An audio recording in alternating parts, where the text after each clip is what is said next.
The Tower of London was originally built as a fortress, not as a prison. Its main stone core, the White Tower, became the foundation for the entire complex of walls, gates, and courtyards. The fortress was placed on the Thames because the river was the main route for people, cargo, and troops.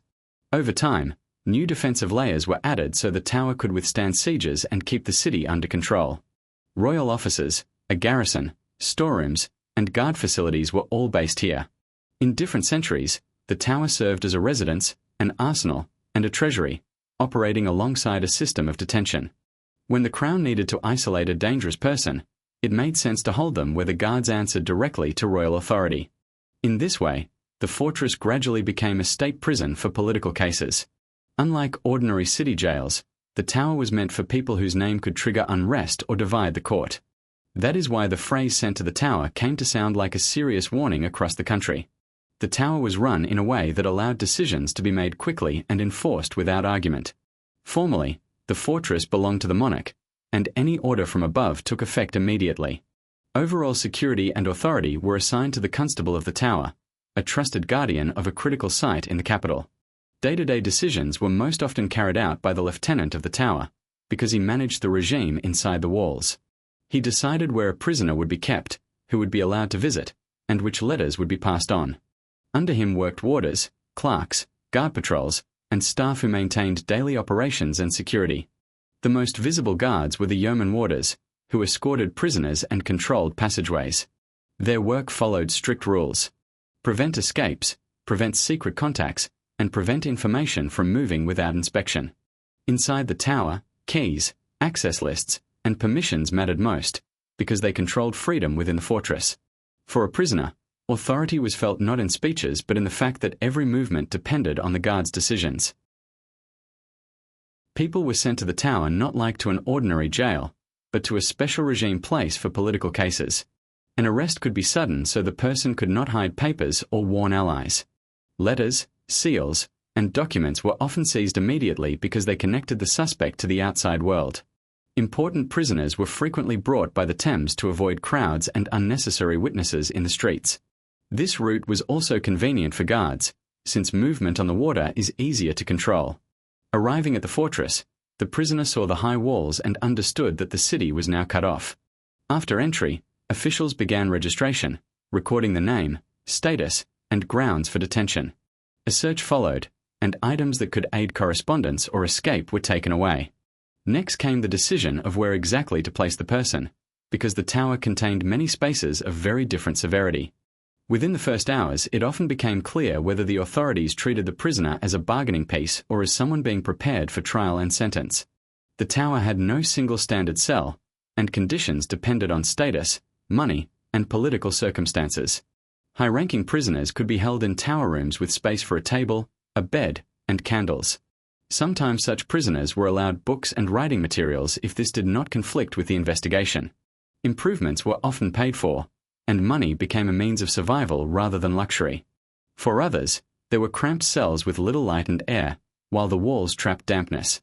In cold months, the stone chilled through, and a person could be ill for weeks without proper treatment. Isolation increased pressure because the prisoner rarely saw anyone but guards. Correspondence might be permitted, but letters were inspected and could be delayed or banned entirely. Any movement within the fortress was controlled, and time outside depended on permission and perceived risk. This is why some prisoners could await trial in relatively tolerable conditions, while others simply struggled to survive, losing strength day by day. The tower's regime was built around controlling information and contact, because that was crucial in political cases. A prisoner could be kept in ignorance so they would not know what was happening outside or who was testifying against them. Visits from family and friends were rarely allowed and only with formal permission, and conversations were monitored. Letters were read, copied, or delayed if they were seen as a threat. Even a priest or a doctor could be refused if the authorities wanted it that way. Guards enforced routines, and the prisoner lived by a schedule that did not belong to them. Uncertainty became part of the punishment, because a person might not know whether a trial would happen tomorrow or in a month. In politics, charges could shift, giving investigators a convenient tool of pressure.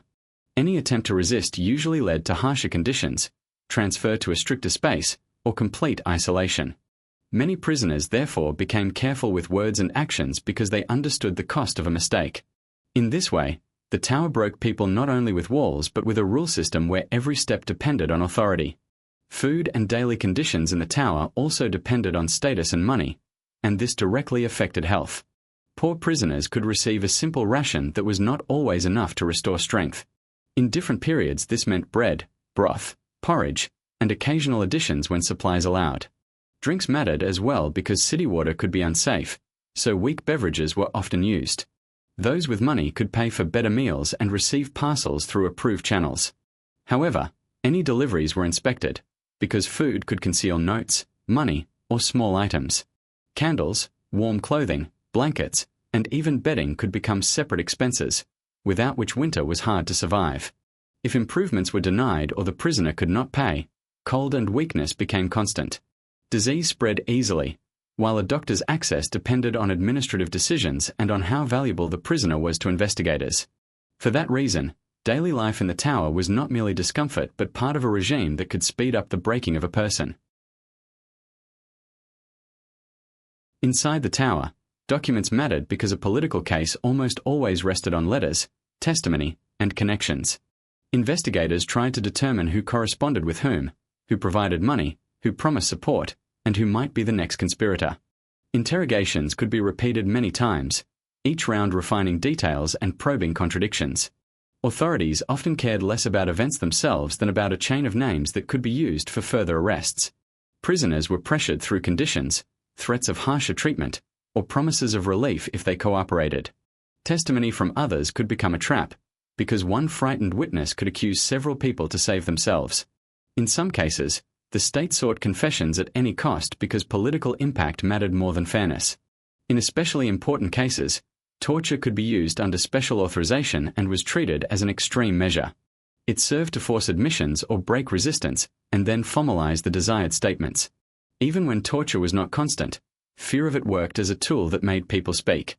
For that reason, investigation in the tower was not merely a procedure but a pressure system whose outcome was often shaped by politics. The tower's fame as a prison rests on names, because people known across the country ended up there. In different centuries, it held statesmen, influential religious figures, and courtiers who lost royal trust. The tower suited the authorities because it removed a person from public life quickly and prevented them from becoming a symbol of resistance. The Tudor era was especially tense, as religious conflict and succession struggles turned into arrests and sentences. Even high status offered no safety then, because court alliances and accusations shifted with frightening speed. Thomas More was among those caught in a clash between state policy and personal conviction. Princess Elizabeth, the future queen, also experienced imprisonment during a period when she was suspected of political connections. Lady Jane Grey became a tragic figure in the struggle for the throne, and her fate showed how quickly a political move could turn into execution. In such cases, the tower functioned as a waiting place for decisions often made long before any trial. Each new high-profile arrest therefore strengthened the fortress' reputation as the central cage for those who troubled power. Executions linked to the tower were arranged to function as public warning. Many sentences were carried out on Tower Hill beside the fortress so crowds could see what treason led to. A scaffold was erected, officials attended, and the killing became a display of state control. For people of high rank, however, execution was sometimes done inside the walls on Tower Green to avoid unrest and uncontrolled talk. This option let authorities control not only the procedure but also public reaction, because witnesses were few. The most famous executions inside the tower were those of Anne Boleyn and Catherine Howard, wives of Henry VIII, whose cases shook the court. These events showed that closeness to the throne offered no protection when politics demanded a sacrifice. The execution day typically began with the prisoner being escorted out under guard, a priest being allowed in, and official witnesses being assembled. The sentence was read, final words might be permitted, and the punishment was carried out. The body could then be buried quickly and without honors to prevent sympathy and legend from forming. In this way, executions within the tower system were not only punishment but part of managing fear. Over time, the tower stopped being the main state prison as institutions changed and new detention sites appeared. Yet it continued to be used selectively when exceptional security or symbolic impact was needed. In later periods, the fortress remained associated with authority, and its very name kept functioning as a warning. In the 20th century, during wartime, rare but notable episodes linked to espionage cases occurred on Tower grounds. These became the final chapters of the fortress as a place where death sentences were carried out. After that, the Tower firmly became a protected historic site and museum, but the layout of walls and courtyards preserved the logic of control. Narrow passages, gates, towers, and inner yards show how easily routes can be blocked and a person isolated. For understanding its prison history, the key point is that the Tower combined guards, regime, and symbolism in one place. It relied not only on force of arms but on controlling access, correspondence, and information. That is why its reputation survived centuries and remained in memory even after political prisoners were no longer held there. The Tower is remembered as a place where the state acted quickly, harshly, and without unnecessary explanations.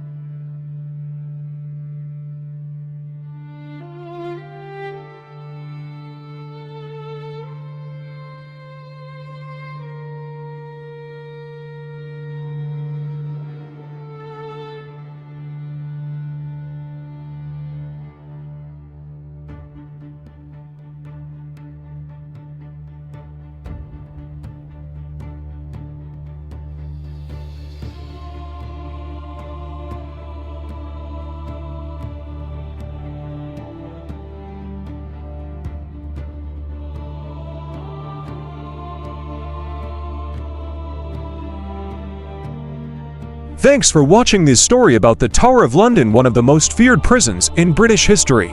If you enjoyed this documentary-style format and want more dark, real histories of prisons, executions, and the people who disappeared behind stone walls, you're in the right place.